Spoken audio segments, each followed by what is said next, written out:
Hi, my name is Manoj Goyal. I'm an entrepreneur. Started my journey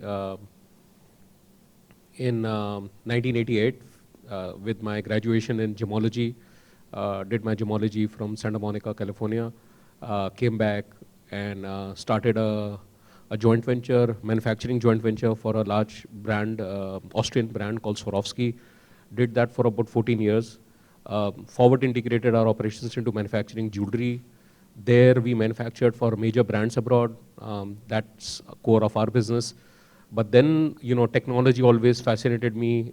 In 2000, I branched out in IT and CRM and was doing customer service management for large brands like Sony America, um, Tiscali, UK, so many very large multinationals. So I'm sort of everything jewelry, technology. My favorite mantra is from Steve Jobs, commencement speech where he says, "You can't connect the dots, looking forward. You have to connect the dots of life, looking back." And I feel whatever I've done in my life, if I reflect back, every venture that I've been a part of or whatever, there is a story that you can weave, and it all comes together. So yeah, I mean, a part of jewelry, branding, marketing, technology, customer service management for 30 years now, and have been a part of this globalization because I've been largely in global businesses. So here I am. I'm a part of TIE. Brought TIE to Rajasthan about 16 years back. Also founded with Mahavir, TIE Rajasthan Angels, and love mentoring, love meeting new people, young people, and helping them in their journey and enriching them from whatever we've experienced in the past. So. Yeah, so I'm Rajneesh Bhandari. I'm a BTech from IIT Delhi. For first 15 years of my professional career, I worked with Reliance, Birlas, etc. And then in 2001, I took the plunge, became an entrepreneur, first generation entrepreneur. Started with zero capital, built the first business in telecom infrastructure services. So, we work for Airtel, Vodafone, Idea, Indus Towers, etc. across India, providing them management services, installation, commissioning, etc. Then I've built multiple businesses. One of them has been in engineering materials and advanced materials. So the last one is what is written here. We started about 4 years back. This is the largest and the world's first chain of vertigo, dizziness, and balance disorder clinics. So we have about 125 clinics across India. We have clinics in Cyprus, and we are now, expanding to Europe, etc. I'll talk about it briefly. So we use artificial intelligence, machine learning, computer vision to automate diagnosis, interpretation, providing patient service across hospitals. We have clinics in all the top hospitals, including Apollo, Fortis, Max, Metro, Columbia Asia, etc. I have been, like Manoj and Mahavir, past president of TIE, Rajasthan. I am on the governing board of Rajasthan Angels, like Mahavir and Manoj. So a lot of things common between us. Done a lot of angel investments. I've also invested in a Silicon Valley company, so it's not that investment comes only from there to here. We can also invest there. And that company has gone on to raise Series A and Series B from Omidyar Networks and others.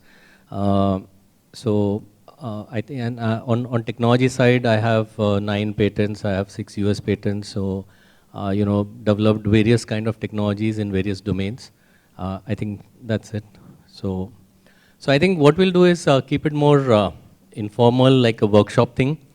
So the first thing that we want you to do is each of you to take, to speak on what you're doing in 2 sentences. So we don't want to understand the market, etc., what you're doing. And then in another 2 sentences, we want to know what is the innovation in marketing that you're doing. So today's theme is marketing, and we would want to know what is new that you're doing in marketing, which is not standard. So can we start from? Good evening. This is Deepa. I am the co-founder of Novosalis Technologies. We are a product-based health tech company in Pune, working with the vision to humanize healthcare technology. And we are creating technology platforms which are easy to use to cater to the unmet needs of the healthcare providers. My flagship product is About My Clinic, which is a patient engagement and practice promotion platform through which we actually help doctors build their digital identities to eliminate their dependencies on the third parties to manage this. And my other treasured product is Replica, which stands for Remote Clinical Care, which is a teleconsultation platform which has multimodal means of communication. And it also has one of a patent pending PHR, which is based on a QR code. Thank you.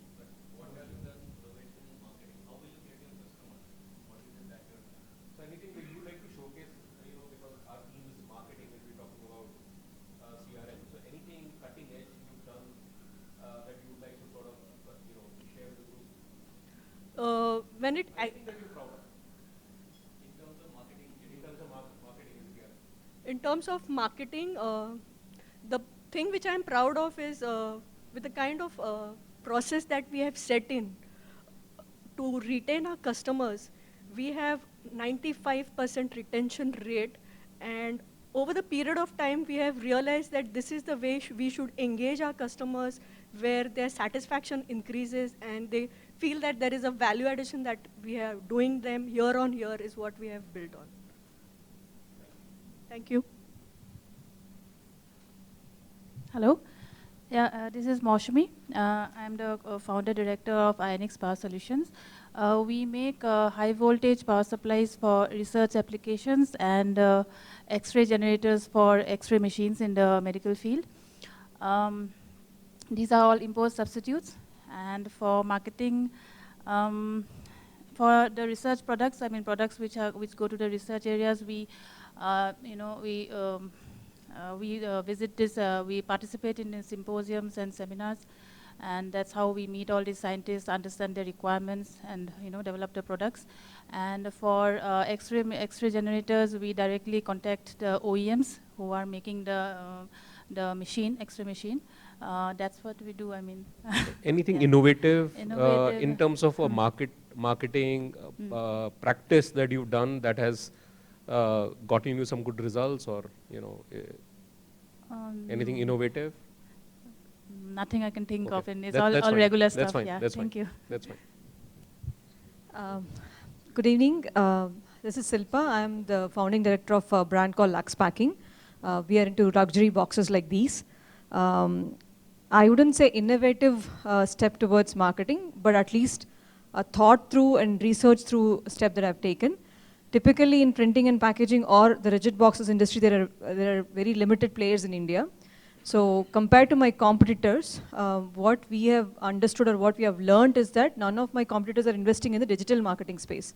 They were only going in the traditional mode of print media, like the Print Week magazines and offline marketing of door-to-door marketing, wherein I don't have the bandwidth to do that print media as well as the offline marketing. So I've invested my time and funds towards the digital marketing, which is fetching me good results. I'm focusing more onto the digital marketing, which is actually fetching me international traction as well.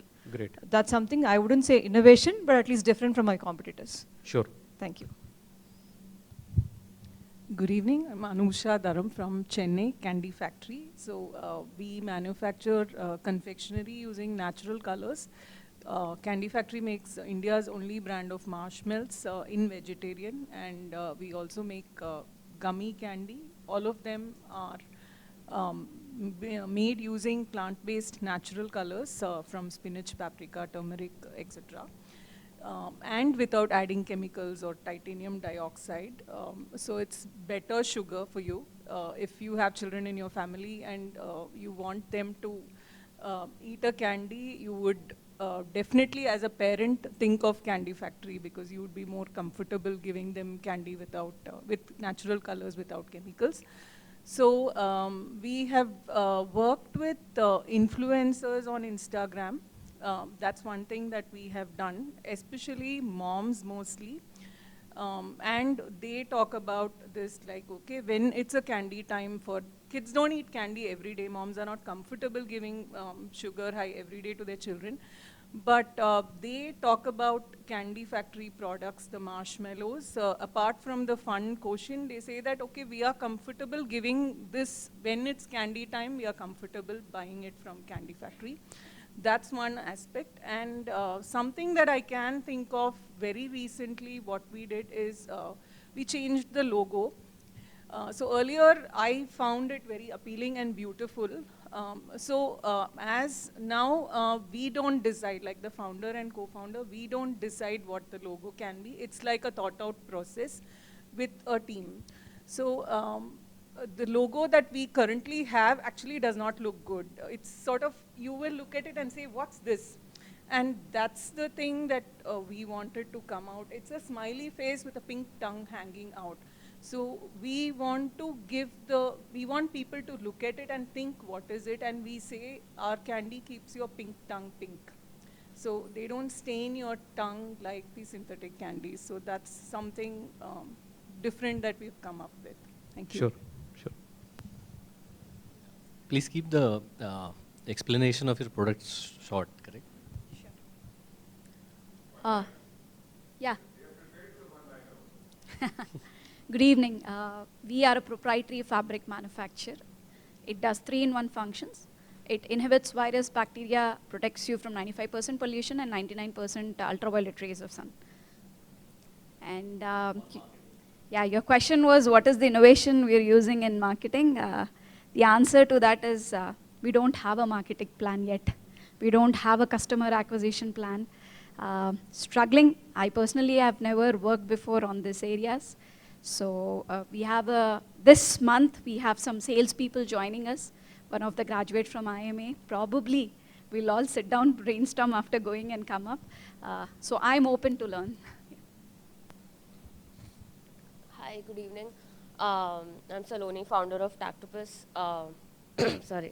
Founder of Tactopus, where we help host special education classes online for young children with learning difficulties and developmental delays. In terms of innovative marketing right now, I wouldn't say there is much. We have been piloting when we are young.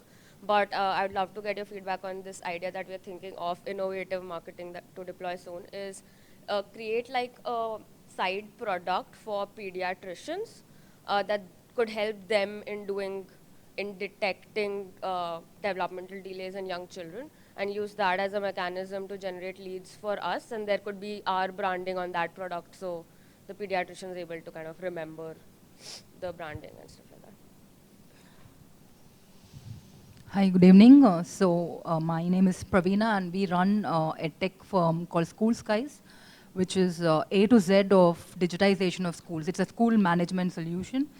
And we've also pivoted to online teaching, training, and also AI chatbot-based questionnaire. And the innovative thing that we have done during this pandemic is we conducted a lot of awareness webinars. So basically educating teachers on how to go online. So we've got good traction there. We closed close to 40 schools just online. So pre-sale, sales, support, everything was through that. And we also did things which are not connected with the product, like, helping kids, just knowledge-based webinars. So I think that helped us. That had good traction.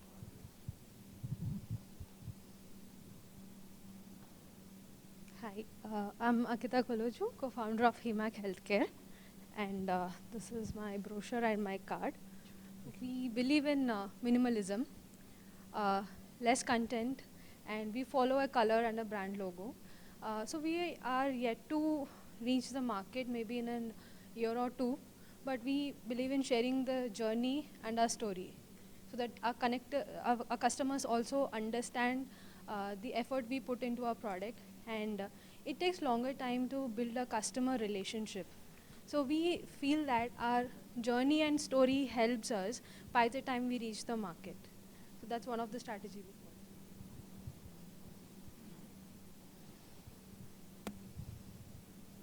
follow. Good evening, everyone. I'm Megha Das, founder of Amoni. We are a digital marketplace where we connect the rural weavers and artisans through our platform where they can sell globally. sitting in their villages and the houses. So I think one of the marketing strategies from the very first day we have applied is that every product that goes out of their house has the picture and the story of the artisan who's making it. So even if it's going to the US or anywhere on this country, the person knows who has made it, how has it been made, and how much it has traveled to reach that person. And the other, I think, marketing strategy that we took during COVID was, so everybody was asking for donations and all of that. So we ran a campaign where we told people, see, we are not looking for donations, just pre-buy a handloom sari or handloom piece, pre-book your piece, and with that money, the artisan can further feed his family. So you'll get the sari or the product that you have purchased once the pandemic is over and the logistics are back to normal. So during that campaign, we literally did double the sales that we were doing previous month before pandemic. So I think that campaign worked for us.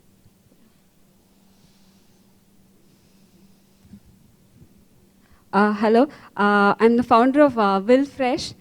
We take farm fresh products and processed chemical and preservative-free food products to customers' doorstep. So I would like to quote two incidents. So here we did not resort to technology from the day one because we are layman to technology, and yeah. We usually communicate with our customers through slips because our flagship product is milk. So when they take the milk packets, our slip will not be missed. They wouldn't miss our notice or what the info we give. So when we started off with milk, the customers we could because we deal with fresh milk. So when we started receiving complaints, some customers complained the milk is spoiled. We had these complaints coming up, and when we looked back, we found out that these complaints were on Sundays.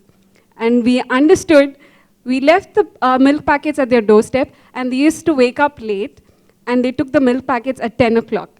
So we were thinking how to deal with this, and we sent a slip saying, if your milk is spoiled when you boil at 10 a.m., only please don't call. If it is not spoiled, only then you call us, please. There's something wrong with milk. So these, we always resort to slips when it comes to communicating with customers. And also, we usually receive calls saying, ask your delivery boy to leave it in my bag. They always mention delivery boy, kind of. That was the positioning our employees had. We wanted to change this, so what we did, again, we resorted to this slip. We took a photograph of all the delivery soldiers, and we again handed it over with their educational background. Our delivery soldiers are like engineering students who are computer science students. So we put those educational background below their pictures, and we sent a slip again. So the entire picture of our employees in the eyes of the customers totally changed. They reverted on WhatsApp saying, your team is awesome, kind of. So we always believe in personalization, and we continue to do so even if we get onto the app. Thank you.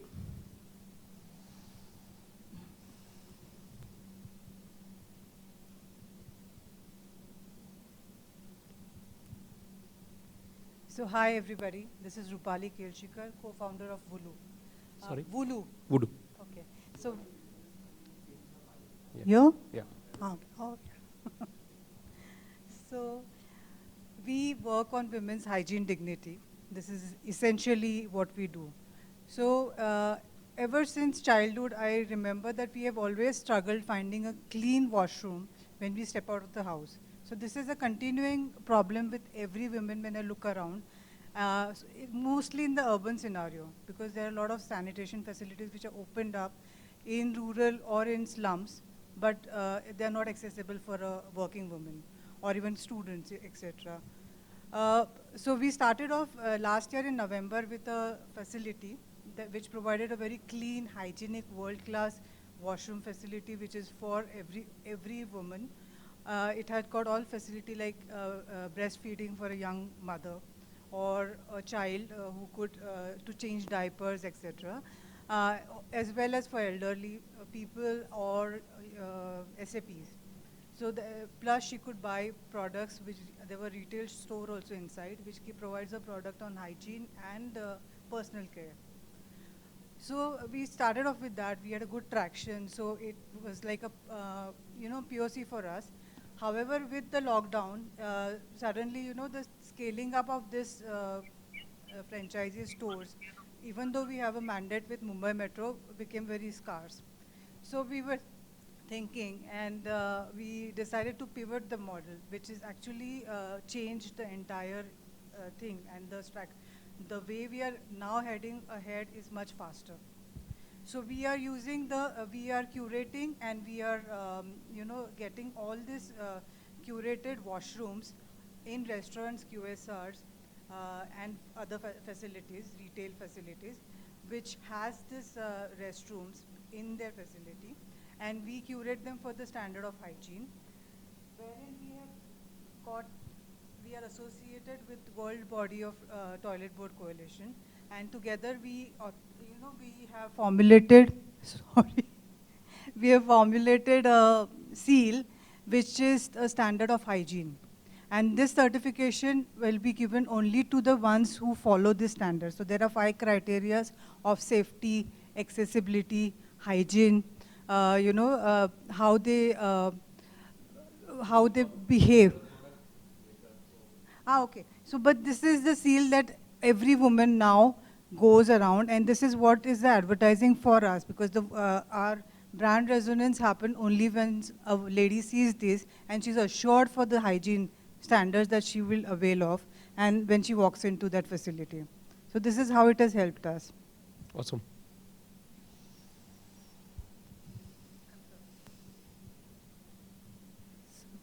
Hi, I'm Manisha Saraf. I represent SuperProcure. SuperProcure is a B2B SaaS logistics tech platform where manufacturers can actually handle the logistics operations in their organizations. So that's precisely what we do. On the marketing front, we have not started a full-fledged marketing till now. Excuse me. What we have managed to do is, like, there are funded startups in our segment, and whenever a person, like what we understand, where a company is wanting to buy a product like ours, they'll definitely want to search for 2-3 vendors before figuring out whom to go with. So just to be present that whenever someone is searching on, because of the marketing done by any of them, the name SuperProcure should also come as a vendor. So that's all we have done till now, but now we are just booming it up. Hi, good evening. I'm Prashansa, and I'm from Hemis. We promote the people positive, planet positive approach, and the slow living, which is sustainable, local, organic, and wholesome living approach, by making products across categories with this plant called hemp.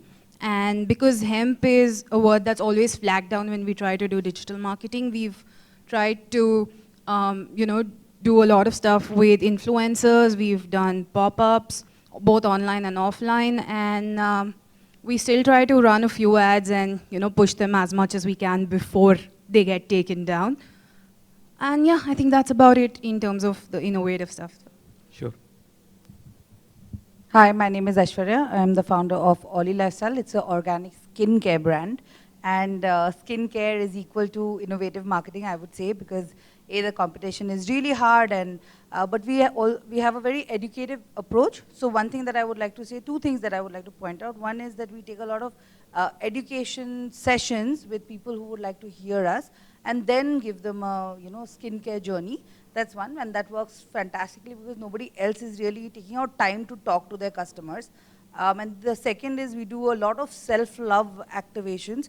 For example, in December, every year, we have a self-love December campaign, which is heavily marketed on social media as well, where people are taught to sort of love themselves, start on, in January with a new approach towards, their own self. And then we somehow fit skincare in it, if at all they're interested. But so these are, I think, but innovation is pretty much every day. Everyone is done? Yeah. this is more relevant to a medtech or a healthcare startup where the product takes time, and most of our customers are doctors or the hospitals, where they don't follow the Instagram or so all the social media. So most of the influencers believe on a word of mouth. If some other doctor shares that this product is good, so that's how the marketing happens, or either in a conference or something in that way. So I'm just still figuring out how to come up with an innovative branding to reach this kind of customers who are not very much connected or believe in the trendy social media. So I think we'll answer that. Basically when we saw your presentations and your profiles, and I think a feedback that you've done, you had written that most of you are quite happy with your marketing skills and marketing situation. And so I think we have a difficult task in terms of coming up to your...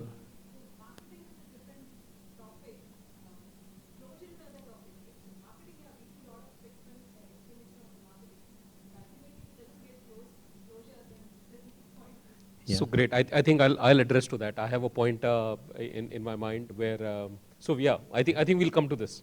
We'll try and solve this problem. I think the feedback that was sent was that most of you are happy with what you're doing in marketing.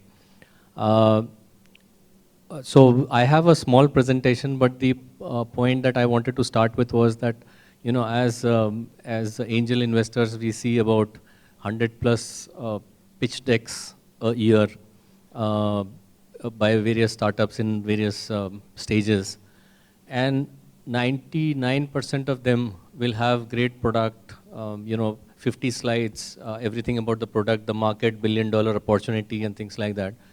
But maybe just one slide on how you will acquire your customer. I think I very strongly believe, and that's what we were talking, Manoj and I, that if you have to scale up exponentially, correct? Basically, product innovation is not important. Product innovation can be copied, product innovation can be replicated.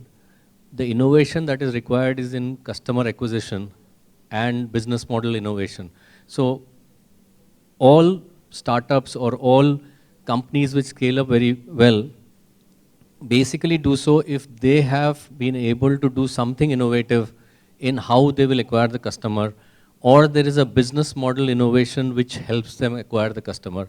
So I think that is what our theme is today, and then we will talk about various other aspects of marketing. So Manoj, if you can start, and I'll just put the presentation, but you can. Okay, Rajneesh has a presentation, and we thought we'll sort of start engaging with you later. But I think since I wanted to make it engaging, I'd like to address some burning issues that surround any entrepreneur. I think all of you are bootstrapping or on early stages of getting seed money or some sort of looking for venture capital. And all of you have been told that marketing is expensive. And all of you, I guess, I'm speaking for you, right? Assume that until we've got some money from outside, we can't begin marketing. How do we begin? It's so expensive. Everybody tells you that, marketing is a cost center. There is no quantifiable ROI. The minute you go to an agency, a communications agent or communication expert, they'll say, what is your budget, right? So I guess, right? So everybody tells you that how much money are you going to put in, and don't expect anything concrete out of it. I believe, I've heard those stories all my life. I think they're all BS. I believe with the advent of especially digital media, and we've done that. Whatever I'm talking about, I have numbers to prove in a consumer product like what we did at Indology. Numbers to prove that we've been able to quantify, digitize and quantify every single marketing effort, equate it to what was the cost of customer acquisition, then measure what did we earn out of this customer in 1 year, over a lifetime, and then have a very numbers-driven approach as to how we could get more products, upsell or cross-sell more products to the same consumer. Hence, the business eventually is all about what is the cost to acquire a customer, hold him, service him, and what is the ROI you can get from that customer that you acquired. So the business is all about not selling a product, is all about what is the cost to acquire a customer and what can you sell to him and what is your ROI.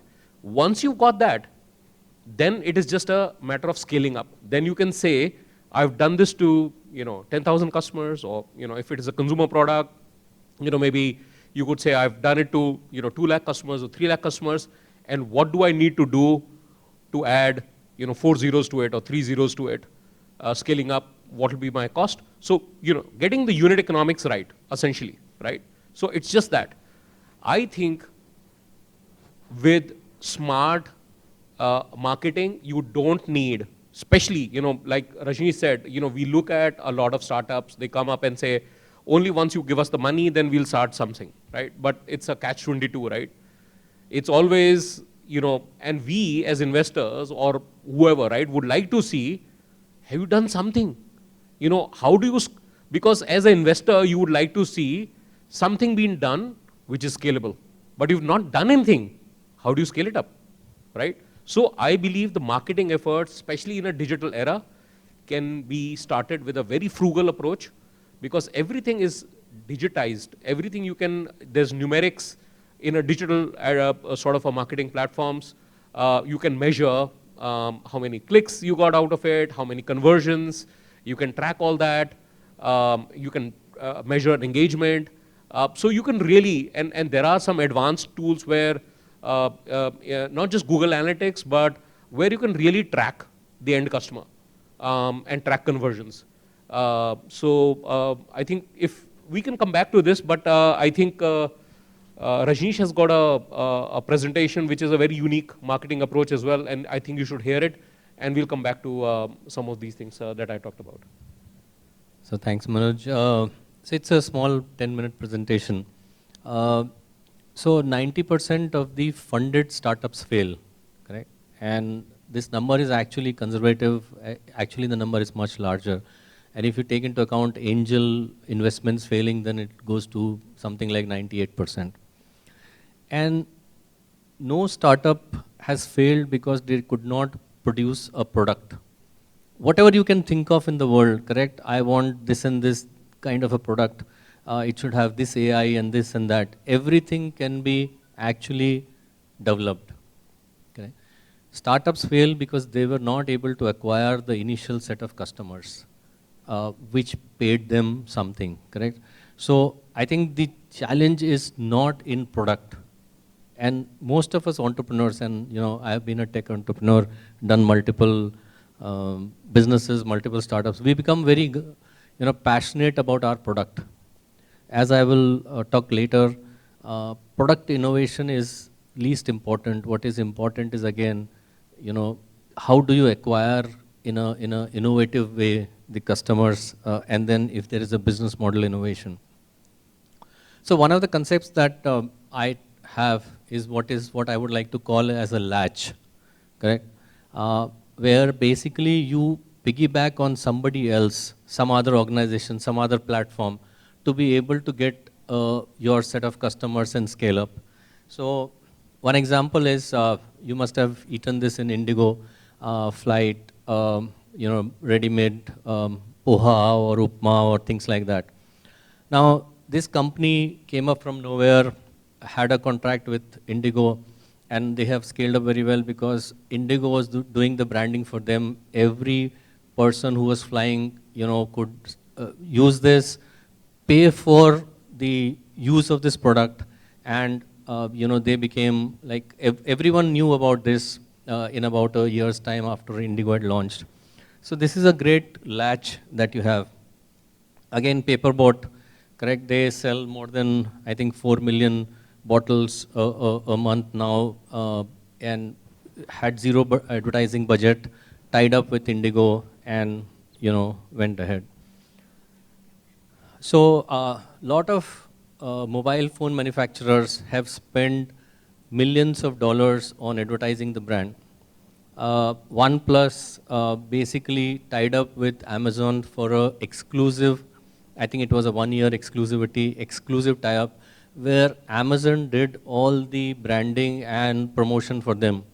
Initially, their budget of marketing was almost zero, and they became quite a household brand because they were able to tie up with Amazon. The other way around also happens. One of the most valuable company in the world, Amazon, for Amazon Prime, they tied up with Airtel, and now they have tied up with Jio, etc. That you get a free subscription for a year, and then after a year they start deducting your money automatically. So Amazon Prime piggybacked on Airtel and now on the other for getting millions of customers. So these are examples of a latch. I do not know if you've heard of White Hat Junior. Everybody has heard of White Hat Junior. It's a great example of a product latch. So White Hat Junior, within I think 2 years of launch, has been acquired by Byju's for $300 million. And what they are doing is that they have taken the product of code.org, which is an open source product available. You can use it to train anyone, correct? They have used that product. They have not built their own product. And they have teachers who use that product to teach students, and they have been able to get a valuation of 300. What valuation? They've been able to get that money in cash of $300 million by using somebody else's product, which is ready-made, which is available open source, and being able to implement it. So I can give you, hundreds of examples, but I think the point that I wanted to make was, so one of the examples that I heard from you, so you're, tying up with Metro, basically so as I understand, all their washrooms will be converted into your washrooms. So that becomes like a latch, correct? So if they have, let's say, 300 such washrooms, day one you get that, and it could be at a low price, but then you are able to, propagate your product very quickly. One of the examples, this is, I think 2012-13. So Hungama.com company, they were a one-room office in Bombay, and they tied up with Airtel for the ringtone downloads, correct? And their valuation increased to more than 100 crores within a few months of doing this. So again, they were majority of the revenue was being taken by Airtel, but that did not matter. It became a household name. So I think one of the important things for a startup is if you can early in the game look for a latch, which will do with the initial marketing for you. I think you have won 90% of the battle. So any questions on this, and then I go to the next phase. Yeah.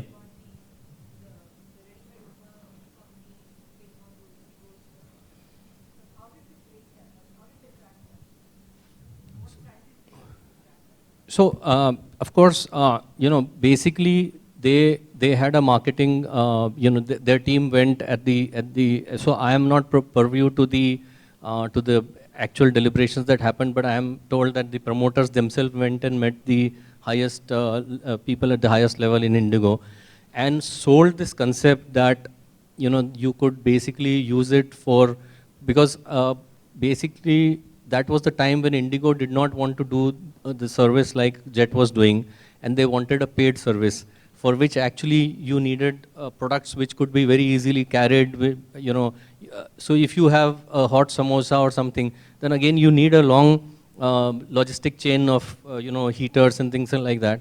So Indigo till very recently never had that. They did not even serve tea, coffee initially, correct? So it was a concept sell based on what they perceived Indigo wanted, correct? And it worked very well.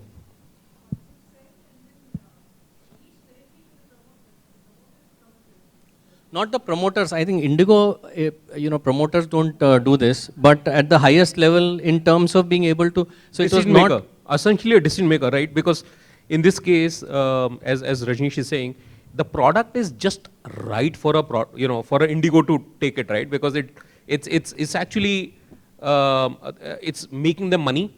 It's serving a big logistic problem that they have with regards to quality of product, its consistency, delivery to the end customer. So again, if you are trying for a latch, it needs to be a win-win for both parties, because essentially they have to buy into your strategy.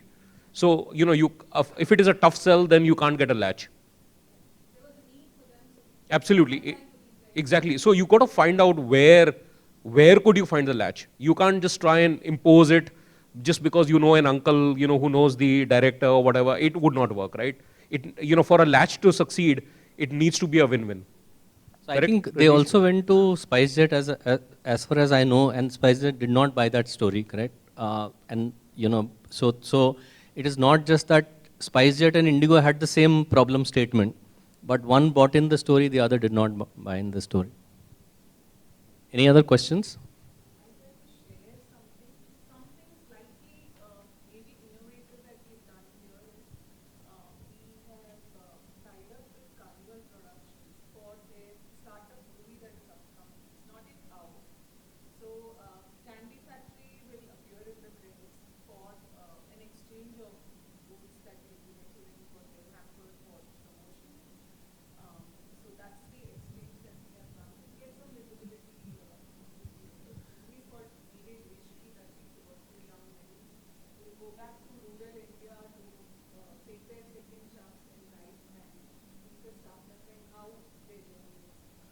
So this is a great example, and Manoj can tell you. So two movies which made two gemstones household names, correct? Titanic with the tanzanite, the purple stone, and Jurassic Park with amber, correct? Amber became from unknown stone to almost a $300 million market overnight because of Jurassic Park.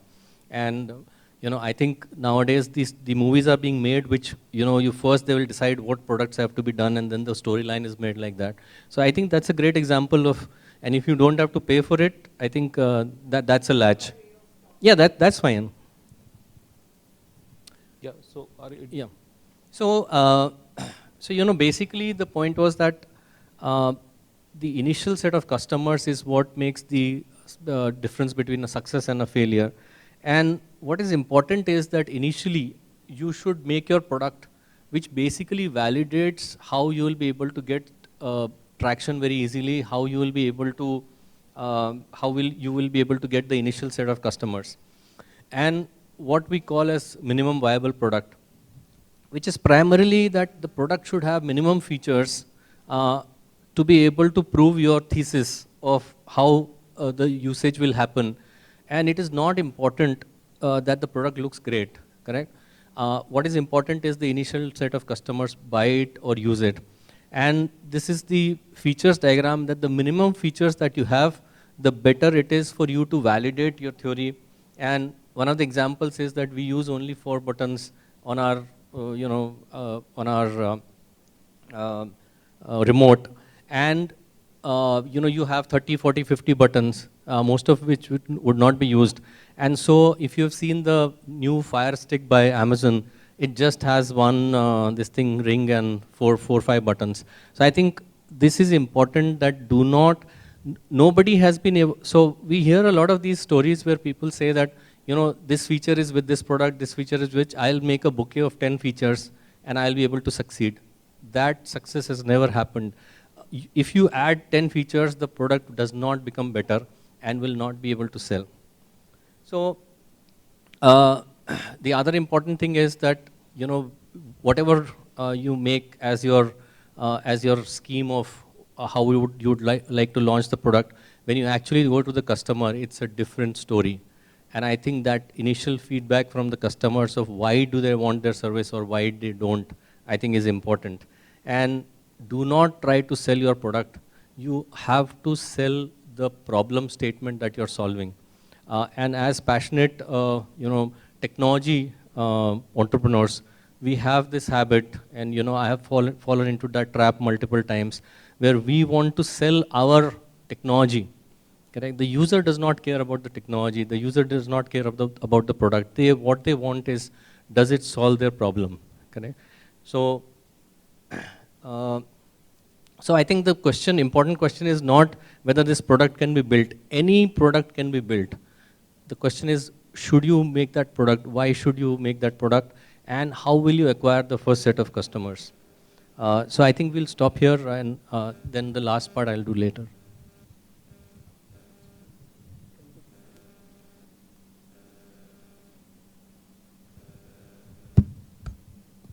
So any questions till this point?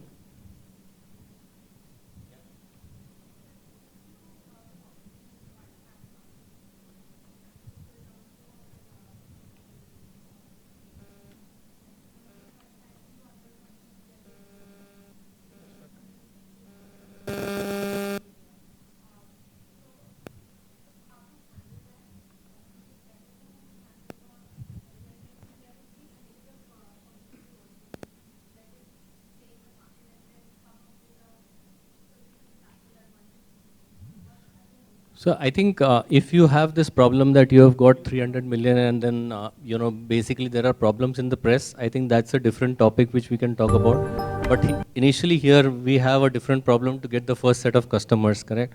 So, as if you grow fast very quickly, there will be issues. And then you have to have teams which tackle that, correct? And you should have enough management bandwidth to be able to do that. But I think that will become out of scope of this discussion of how billion-dollar companies have problems and how do they deal with it. I think let's talk about how to get the first set of customers and how to grow.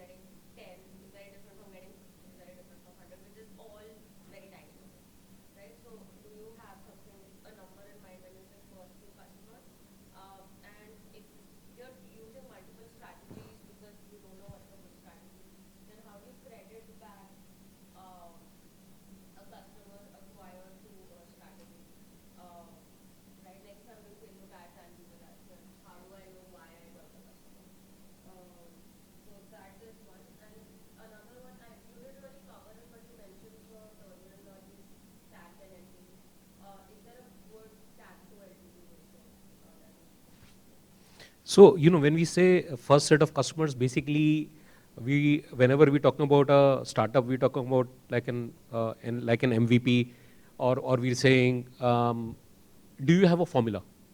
Do you have a formula that works, that could be multiplied? So that is what we mean by initial. Now, if it is a consumer business, the numbers could be different. If you are a B2B business, the numbers could be different. Essentially, where we are as an investor looking at, is do you have a plan that has a conversion, and then a factor can be applied. So let us say, you are doing, let's say, Google advertising, right? Have you really come down to a metric where it says, my cost to acquire a customer is, let's say my cost to get eyeballs to my website is 1 rupee per click, and my conversion is this, and hence my cost to acquire a customer is XYZ, right? So until you come down to a number, there you can say, I have done that for 10,000 customers, now I need to do it for 1 million, and so I just need so many more dollars or rupees, and I can scale it up. So that's what a minimum viable project, right? So that's.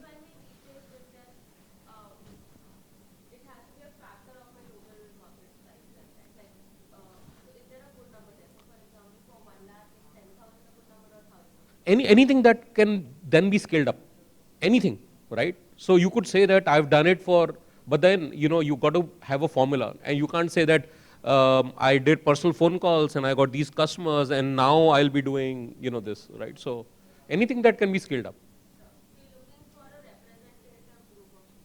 Sure.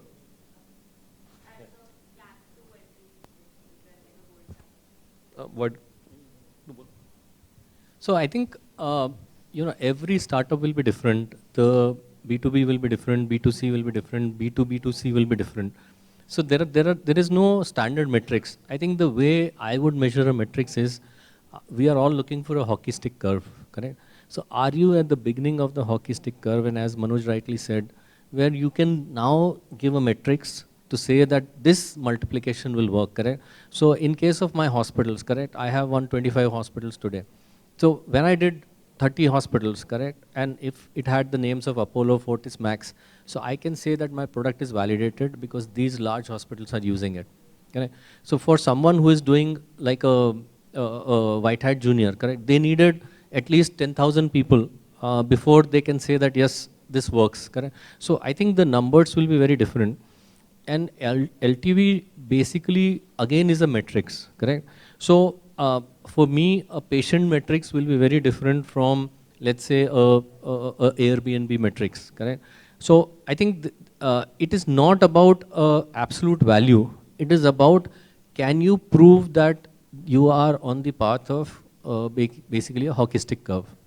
So again, when it comes to LTV, I like to sort of really again clarify.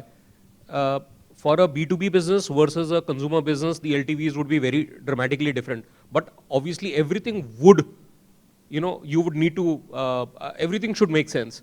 I give you an example of a consumer business that we do at Indology, and I tell you our lifetime customer value on a consumer product was around 18,000 rupees. Our cost to acquire a customer was 2,000 rupees. Our average first customer purchase was 4,130 rupees, out of which we had a margin of 55%. So, even in the first transaction, we sort of, every first transaction itself paid for itself. So, so it had a strong ROI. And hence we were able to grow organically to about 300,000 customers in a matter of 5 years. And we did about 1 million products, with an average customer buying 3.3 products, per year, orders per year. So again, all those numbers will pan out, but only once you have a strong measurement metrics to it.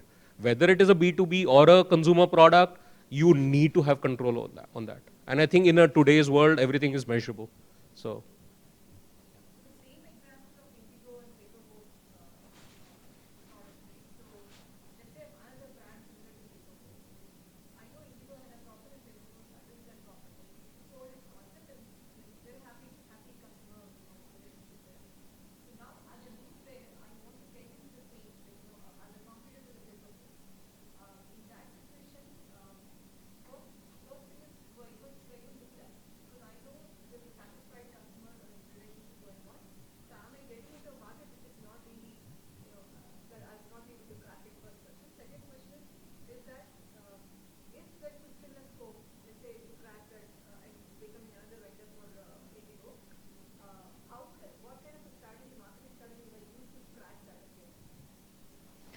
So I think there are pros and cons. First off, they've understood it and it works for them, right? So you in case of Indigo, they know that innovative products, they've been able to showcase and build their own brand and customer satisfaction on it and made money on it as well. So there are pros and cons. If you have a product that you can go to Indigo, they would, I think my sense is they would love it because they know how to do about it. They've done it to a few products already, so they can sort of create a marketplace for innovative products. Okay. That would be tough. Then you are better off going to a competitor, and then selling in them, because you could say, hey, here is a case study. Why don't you do it? And I have, I'll be loyal to you. So I think in that case, I would recommend that you go to a competitor, because it's already a proven business model, right? So if it works for them, it should work for somebody else as well.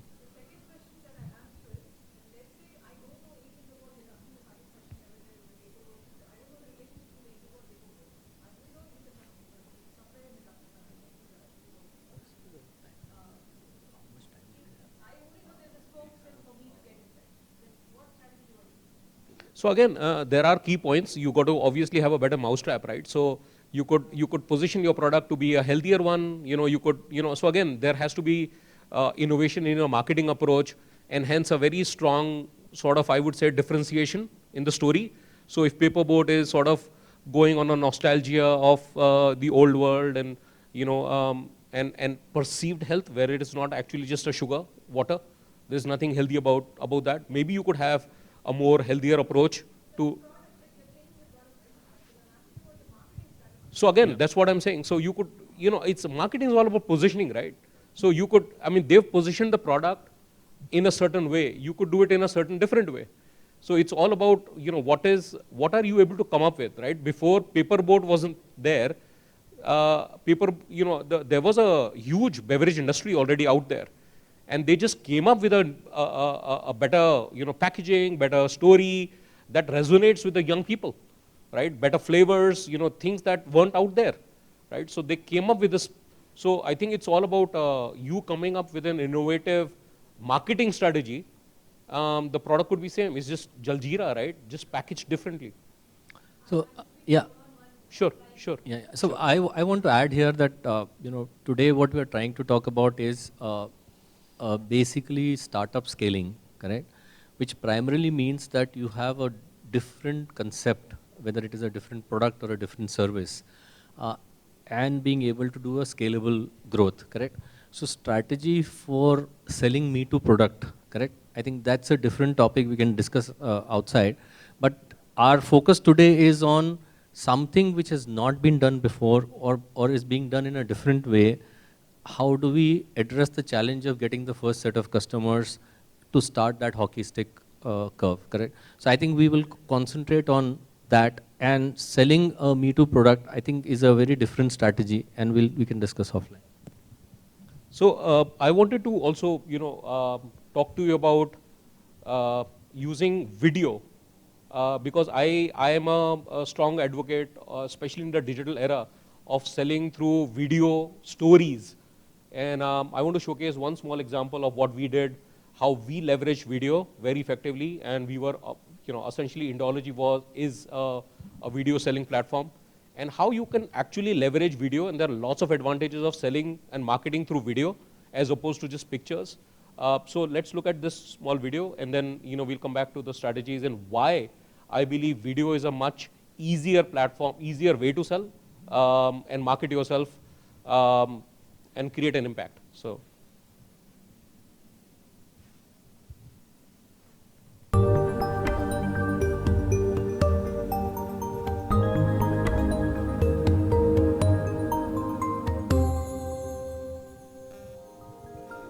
Chain of custody and a responsible tracking program is really at the heart of everything that Rio Tinto diamonds do. In some cases, a journey of a diamond through to the end consumer can take many hands and many miles. With Gemporia, we've managed to achieve this in a very short, very neat program by working very closely together and very closely with the market. So the buyer can be assured that they're getting mine to market, a natural, authentic, beautiful Australian diamond, a beautiful diamond from a beautiful place. हमारे chain of custody process में कड़े audits, निरीक्षण और certification से हम ये सुनिश्चित करते हैं कि हर एक हीरे की आर्गाइल माइन से निकलने से लेकर आपकी ज्वेलरी में स्टड होने तक की यात्रा का हर एक स्टेप हमारे ट्रैकिंग रिकॉर्ड्स में दर्ज हो, जिससे आप तक पहुंचने वाला हीरा बिल्कुल सही और शुद्ध हो। जेम्पोरिया पेश करते हैं Argyle diamonds by Rio Tinto.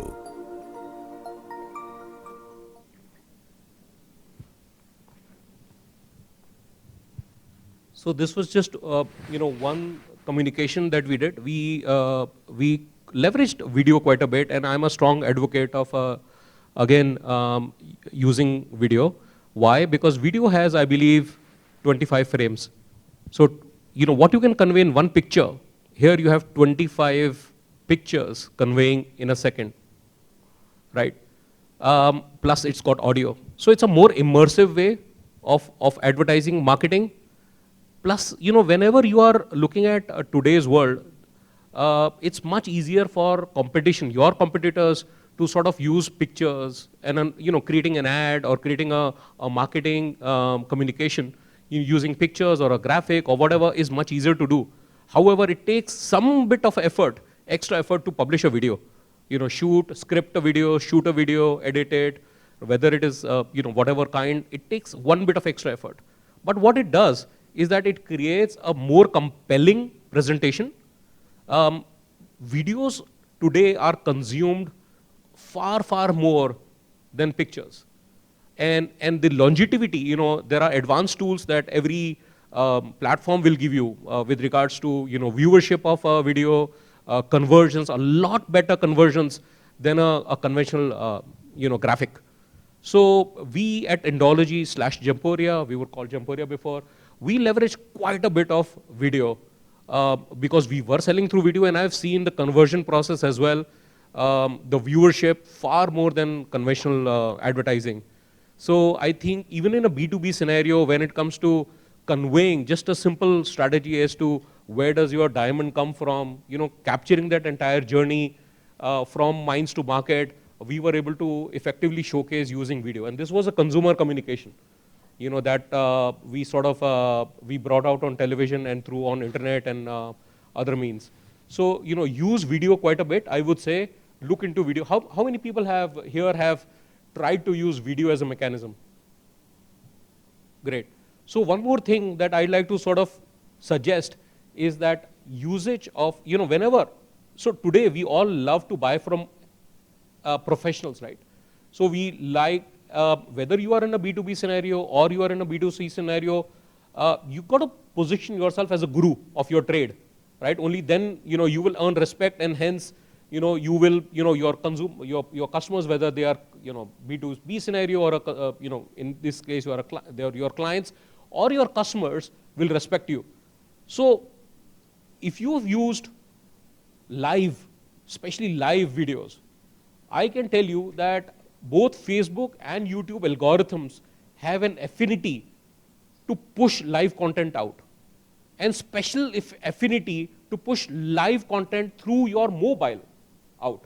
So if you are doing a Facebook live or a YouTube live, okay, because when right now all these platforms are pushing more publishers to publish more content, share more content in a live way. So even if it is a candid setting, but if you're doing a live video, okay, I can tell you, you will be shocked and surprised as to the ROI that you are able to get just by, in a live versus a published ad. So, yeah. There you go. Yeah, absolutely. Say that because of him, this is there, and then get, tagged down.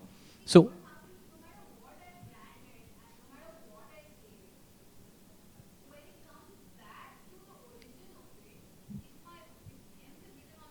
but why do you need to write hemp?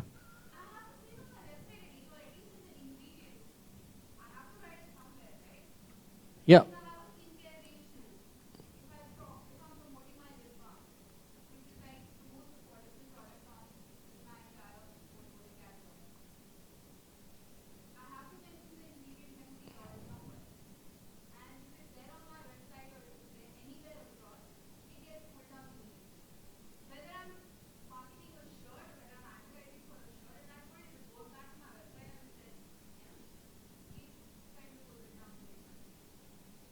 Yeah, but I think, if you're selling a shirt, correct, balm is different, but if you're selling a shirt, I don't think that if your website had only those shirts, you need to mention that the properties are coming because of hemp. I don't think that is required anywhere.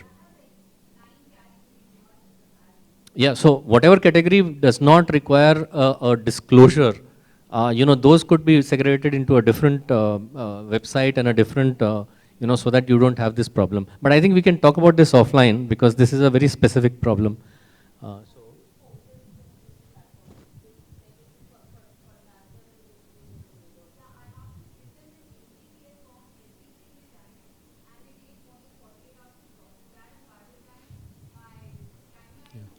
Yeah, I think we can talk about it offline because this is a specific problem statement.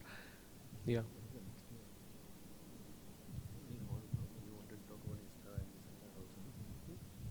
Then I'll do that. Okay. So I think the last part of our presentation is on, so as I said, you know, for startups to succeed, it is not about product innovation, it is about either innovation in getting in customer acquisition or innovation in getting the first set of customers or a new business model. And primarily there should be a value add that you're doing. And you know, as you were discussing a Me Too product, so here we're talking about products or services which are new, which have not been done before and which need to be scaled up. And yeah, so let me run through this and then I'll come to your this thing. And so my strong belief is that only those startups which have at least one of the two attributes, either an innovation in customer acquisition or an innovation in business model, succeed. So product innovation is the least important thing in my thought process and in most of the startups that I have seen succeed. So I'll give you an example of a few examples. So, you know, these are Apple logos since it started. So these are all the, yeah. Oops, sorry.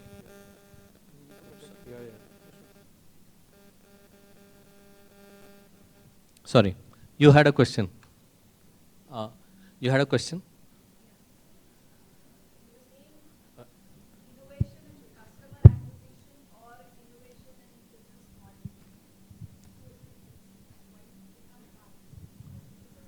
Yeah, I'm giving that. So I was saying focusing on product innovation is not enough and business model innovation is what is required. So, you know, Apple, the most valuable company, it has a lot of products. You know, can anyone tell why Apple is a successful company? One line or one word? Design? Anyone else? Quality? User experience? Okay. So Mac, which is this laptop that I have, they have less than 7% market share. Correct? Apple TV almost failed. Apple Watch till 2 years back was struggling. Okay? So if it's a great company, design is unique, design, all products should sell well. They should be market leaders if design is the differentiator. If user experience is the differentiator, all their products should sell. Why is it that only iPod, which basically was the, you know, front runner in changing the trajectory of Apple, and iPhone, iPad have succeeded, and other products have not done that well? Yeah. Price. So price, they are most expensive in all their categories.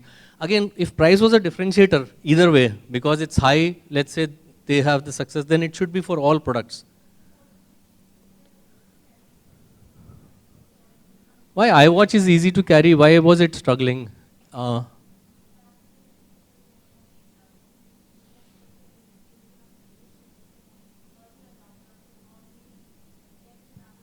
I'm asking that if any of these things that you're saying, all their products should be successful because it's an innovative company, yes. It's not lower price. None of the Apple products are lower price. They are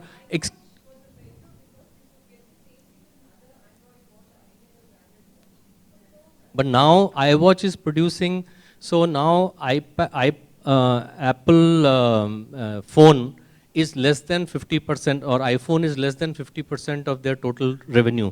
So iWatch is doing very well since last year and they are now shipping more watches per year than the whole of Swiss watch industry combined, correct? So, we can come to why iWatch has succeeded. So this was the, you know, these were the kind of equivalent to iPod in early 2000, when basically the first iPod came. Many of you may not have seen the iPod, but this was a very good design, sleek product, everything.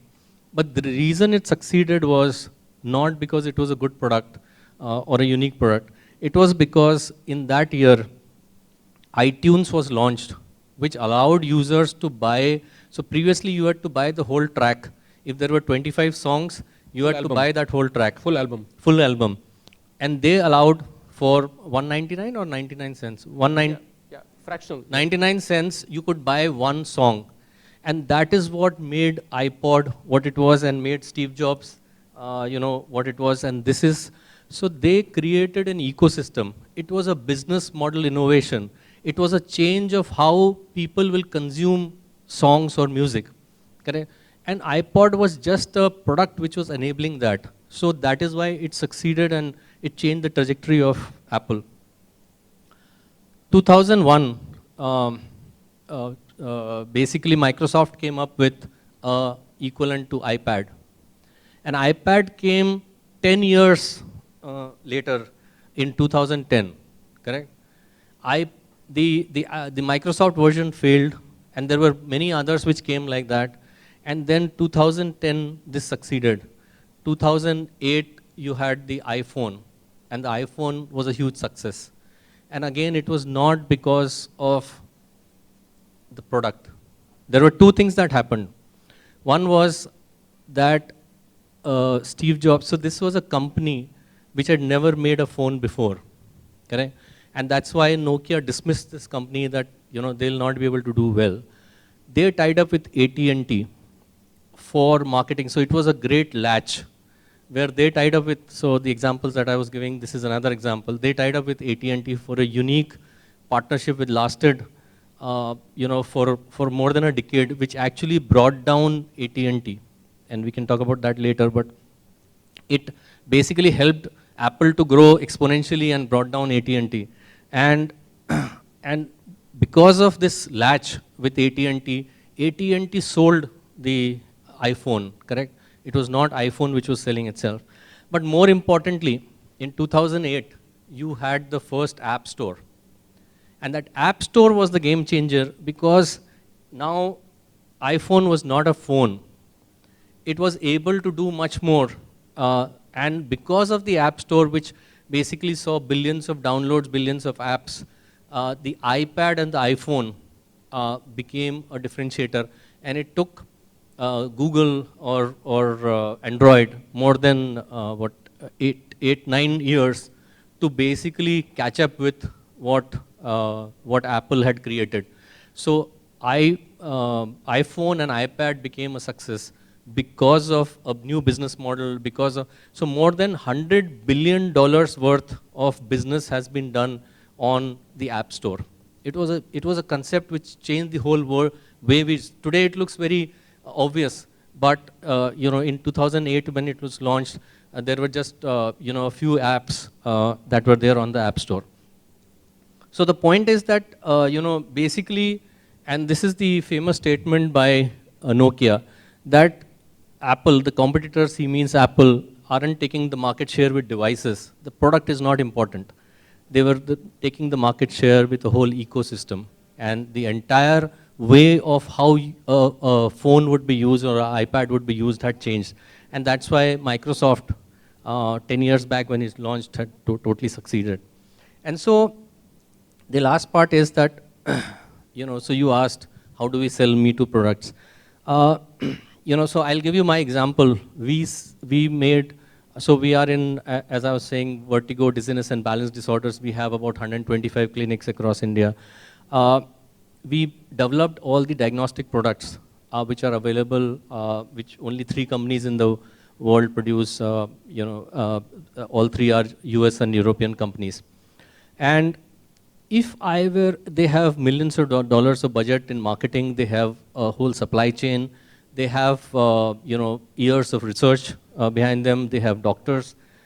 Can I compete with them to say that I will be 10% better than them? There is no way I can be 10% better than them, because they have everything that is required, correct? So to be 10% better compared to a large company is almost impossible. But you can be 10x better because you change the rules of the game. So what we did was, we started selling our product and it was very difficult. So we said we will convert that into a service. And we have set up clinics across India where we have used the same equipment to provide service, correct? So we have changed the rules of the game. There is no one in the world who is doing that, correct? And we have obviously built technology around it. So basically, you cannot be 10% better than the established market player, but you can be 10x better. You change the rules of the game, you change the way business is done, and all these startups that you can think of who succeeded have actually done that. They have changed the rules of the game. They have not competed with the leader, correct? And because of that, they have been successful and they have grown exponentially. So, you know, this is, Astro Teller is the, was the head of Google X at that time. And basically he says that it is, you know, it is very difficult to be 10x, very easy to be 10x better and, you know, difficult to be 10% better. And every product is waiting to be converted to service. And I think that as startups we should remember that if you can convert it into a different business model, that is where success lies. And these two things go hand in hand, innovation in getting the first set of customers with an innovative business model is the key to success, not a great product, because that is not a differentiator. Yeah, so I think we can have questions.